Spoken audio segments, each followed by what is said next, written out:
Okwambala kwakumanyi si wekiri.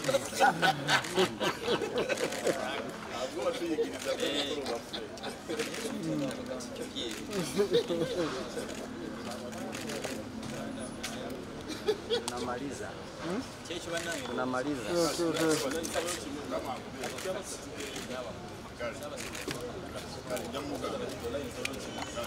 Dondwa simanyidde ddala obanga omupiira gwabayisizza batya.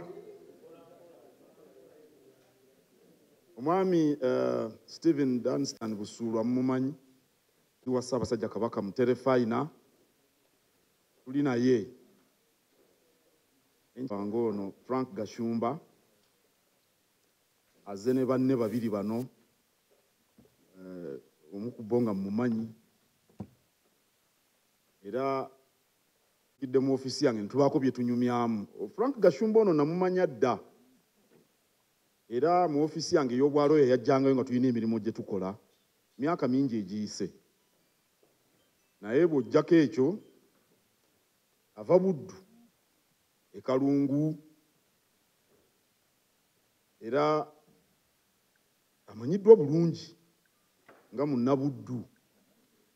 Ennaku zino alina byalondoolwa bavandimwe biki tetwabimanyanga, naye sirowooza nti ebyo bye bimuleese wano. Naye emyaka egiwerako egiyise y'omu ku bantu ababadde boogera ebintu ebikankana ku nze era nga binjala, naye nga bwe mumanyi nze mwana wa Kabaka omukulu nga Katikkiro era n'ono naye mwana wa Kabaka, kati nga nze mukulu we ng'ate siyinza kudda mu byayogedde kubanga awo mba nkulembedde bubi. Era mumanyi bulungi nti omukulu mwana omuto bw'aba amukuba ebikonde oluusi amukwata bukwasi mikono tamuddiza. Naye mba ndi awo ne nfuna amawulire nti ayagala kujja kundaba. Ekigambo oli gwe yatuma kye yakozesa nti njagala kutabagana, ekigambo kye yakozesa era nampandikira n'ebbaluwa okukakasa ekyo. Frank Gashumba ono musajja Mukatoliki era Paapa ayitibwa John Paul II bulungi, musajja yagenda n'amukuba ekyasi mu lubuto Katonda amutte, naye omusajja ne bamukwata ne bamusiba myaka mingi. Twakeera ku makya ne twewuunya ku mawulire ag'ensi yonna tulaba Paapa alina omusajja yali agala okumutta.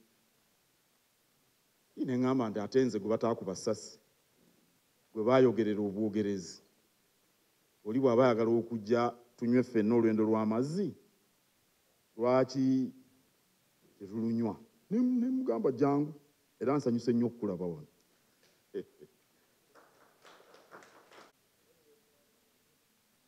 Nga bwe mumanyi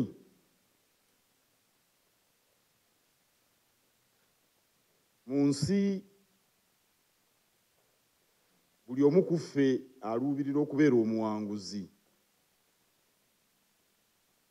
era abantu bakola ebintu bingi bye balowooza ebinaabatuusa ku buwanguzi.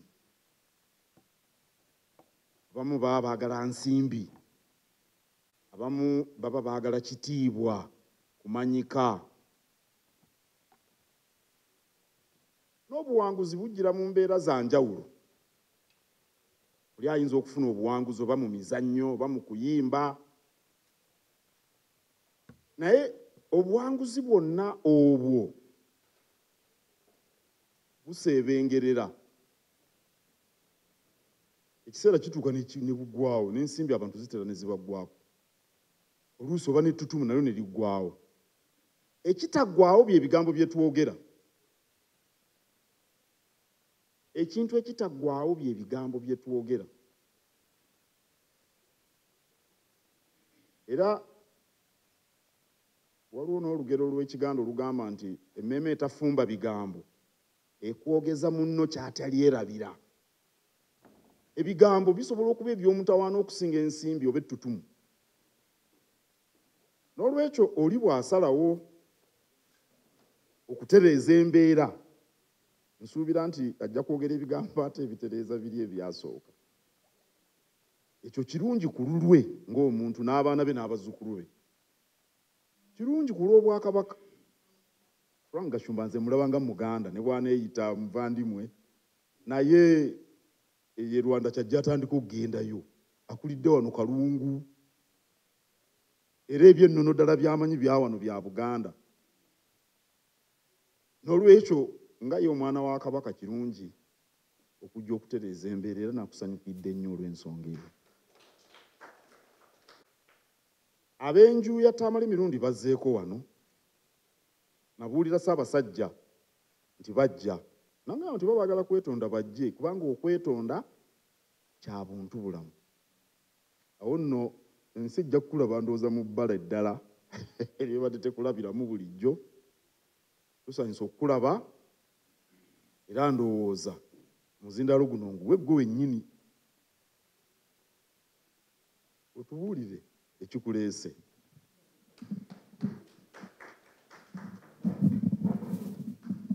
Ku muzindaalo kw'oyogeredde. Nze Frank Gashumba, nsibuka Villa Maria, bagiyita Kalungu neffe tugiyita Masaka. Era olunaku bwe tulikya tujja kuddayo e Masaka. Ssebo bajjajjaffe baava mu nsi eyitibwa Rwanda 1922 ne basenga mu Buganda wano.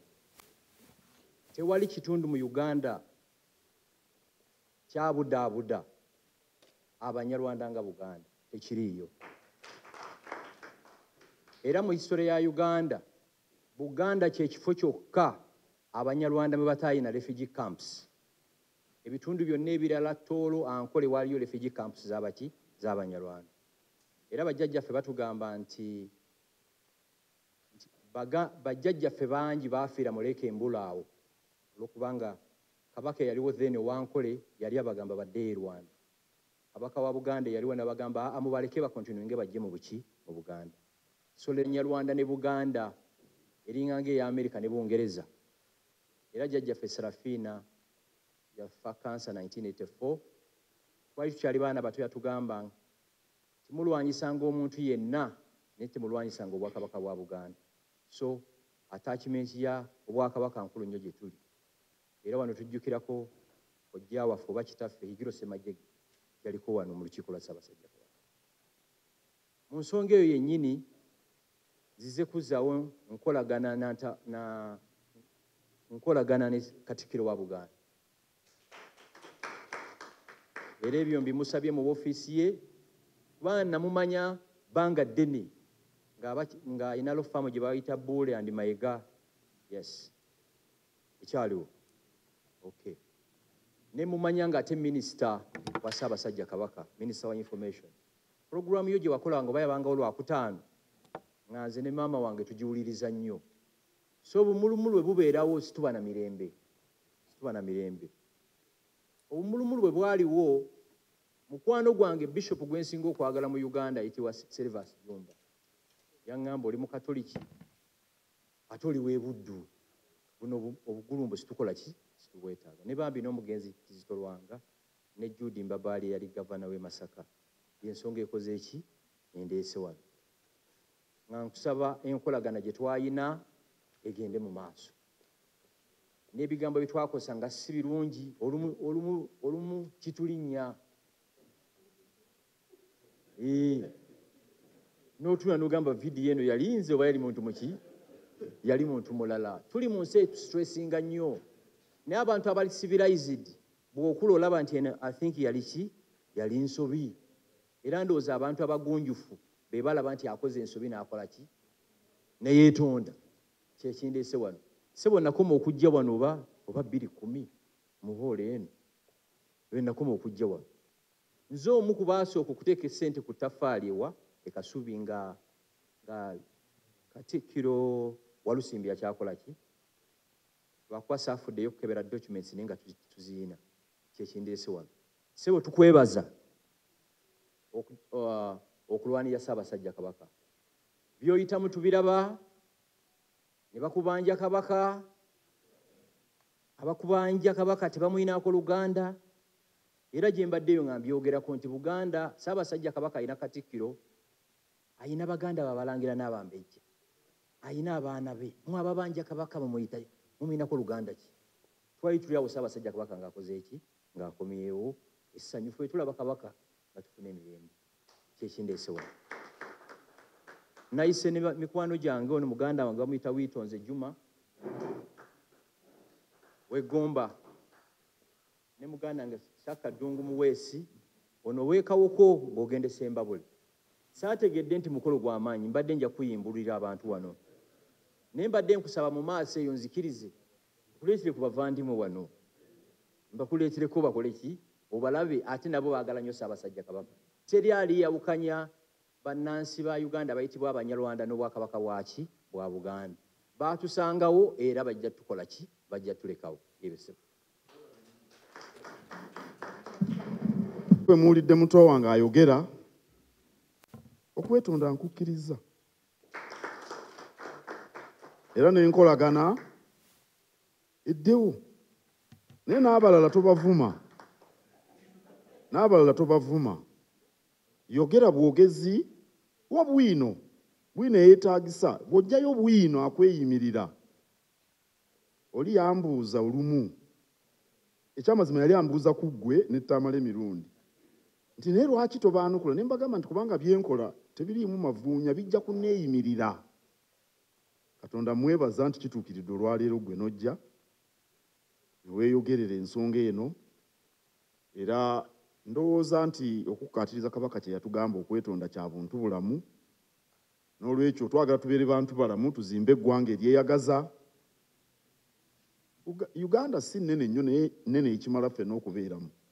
Awo nno kano kabonero kalungi, era nammwe abazze okubaawo nga ndowooza bano bazze kubaawo nga bajulizi. Baga naye ddala Gashumba agenda ddala agamba nti azze kuzaawo nkolagana. Ndowooza mwebali nammwe kujja obujulizi mubufunye. Katuzimbe Buganda tugize ku ntikko ne Uganda etebenkere. Ssaabasajja Kabaka wangaala. Eyo osobola. Baagala njogere mu Luzungu katono kubanga waliwo TV wano ezitayogera Luganda.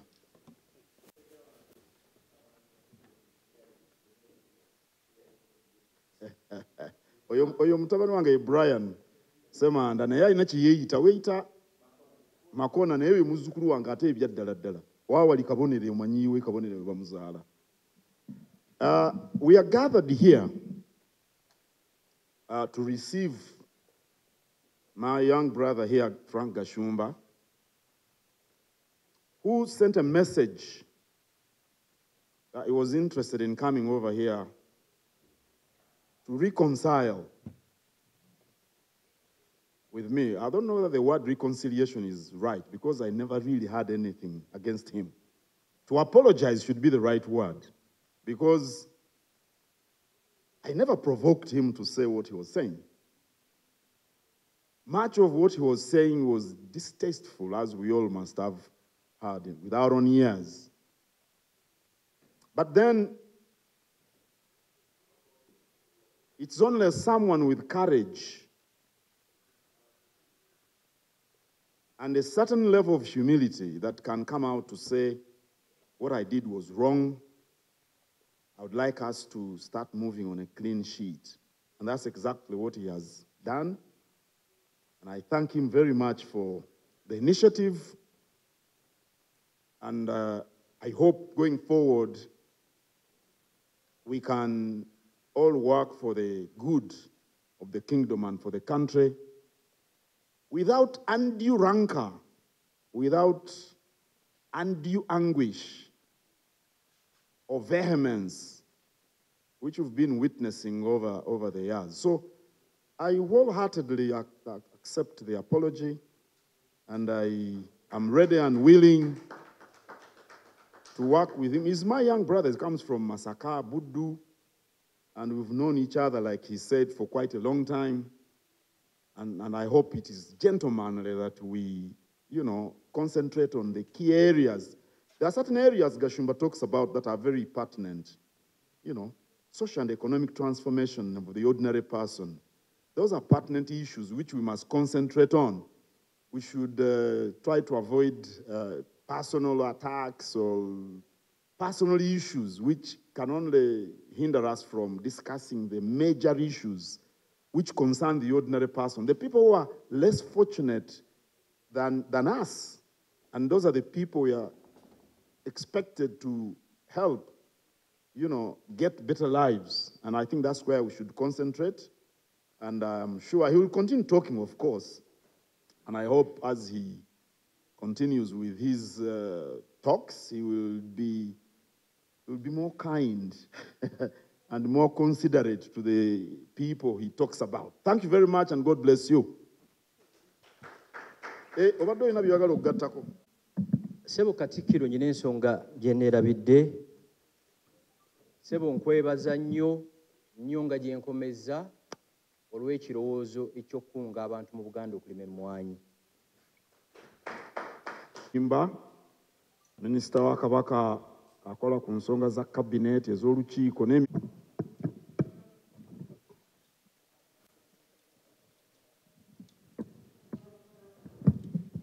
ensonga ettaano ezokukola mu Buganda. Ffenna ntuddamu nti amiina.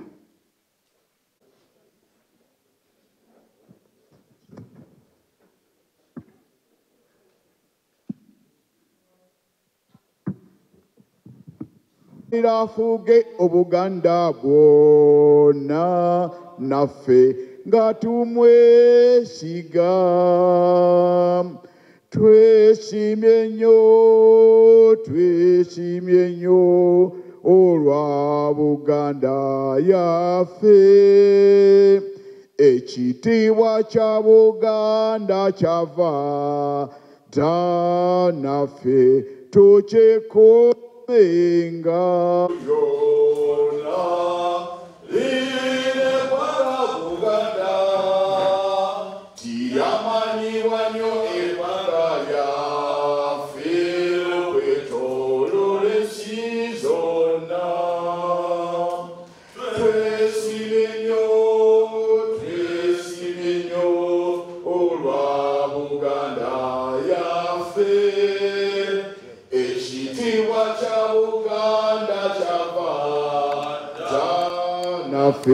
Tukyekomenga sinayimba ntya ne sitenda Ssaabasajja Kabaka.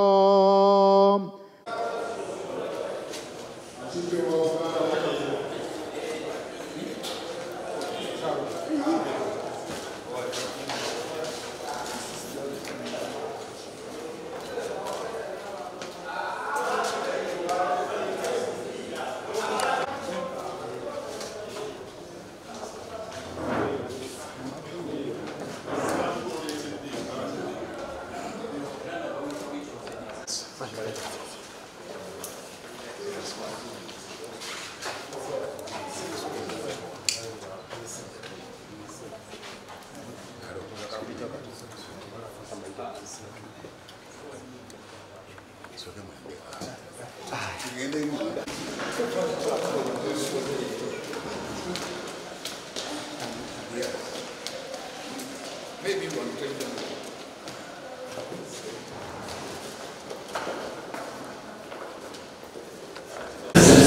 Katuzimbe Buganda tulize mu ntiko ne Uganda etebengere.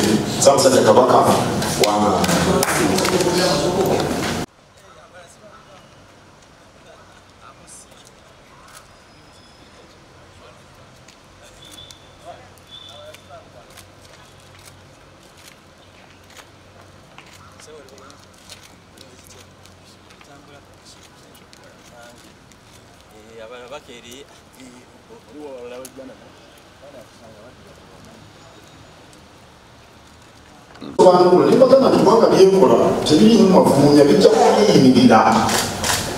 Katonda mwebaza nti kituukirira olwaleero nojja weeyogerera ensonga eyo era ndowooza nti okukwatiriza Kabaka kye yatugamba okwetonda kya buntu bulamu n'olwekyo twagala tubeere bantu balamu tuzimbe eggwanga eryeyagaza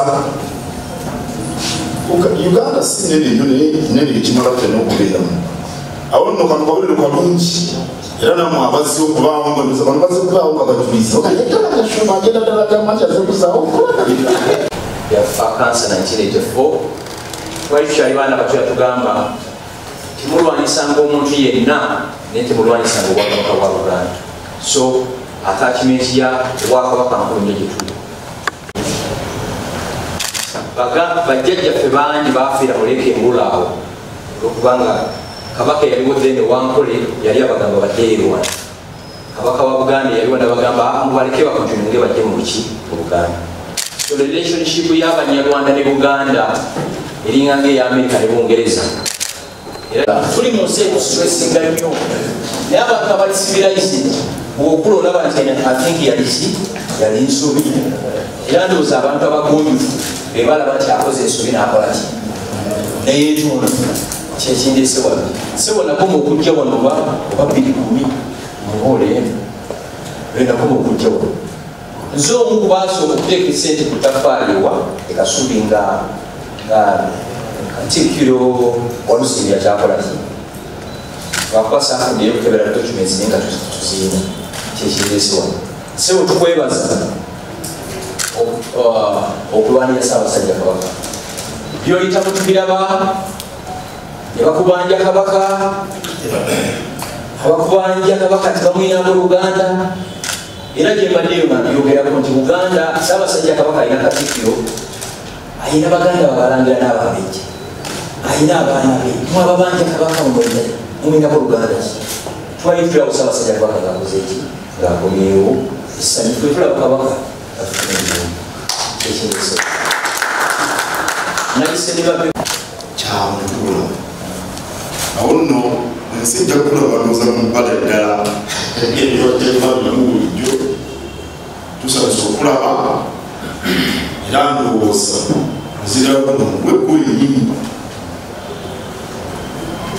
otuwume ekimuleese tereza biye byasooka ekyo kirungi ku lulwe ng'omuntu n'abaana be n'abazukulu kirungi ku lw'obwakabaka kubanga tumaze mulabanga Muganda ne bwanayita abavandiwe naye eryerwanda kyajja atandika okugendayo akulidde ono kalungu era ebyo ennono ddala gyamuno byawano bya Buganda n'olwekyo kozibwa Ssaabasajja Kabaka muterefayina tuli naye enkyayaleero nkyazisa Muganda Frank Kashumba azere banne babiri bano omuntu nga mumanyi era atuuliremu myaka mingi egiyise naye ng'ojjako ekyo ava Buddu e Kalungu era amanyiddwa obulungi nga Munnabuddu ennaku zino alina byalondoola afanimwe museerengerera ekiseera kituwa ekindibugwawo n'ensimbi abantu zitera nezibagwawo oluusi oba netutumu nayo nebigwawo ekitagwawo ebigambo byetwogera ekintu ekitagwawo ebigambo byetwogera wano naye emyaka egiwerako egiyise y'omu ku bantu ababadde bawulira ebintu ebikankana ku nze